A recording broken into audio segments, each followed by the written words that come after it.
დაინტერესებული არიან იმით, რომ თბილისში შალვანის სიტუაცია ხელვად ჩაუშვდა, იცით, ეს პროცესი იყო, ხელვად ჩაუშვდა საღამოს.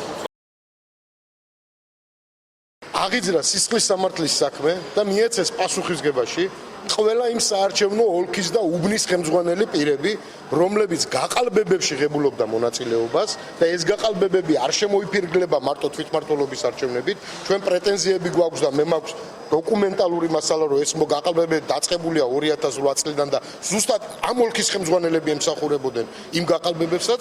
დაიწყო საჯარის პროკურატურამ გამოძიება და ჩვენ ხელთ არსებულ ინფორმაციას აბსოლუტურად ყველას მივაწვდით იმისათვის, რომ ერთხელ და სამუდამოდ სამართალმა პური ჭამოს.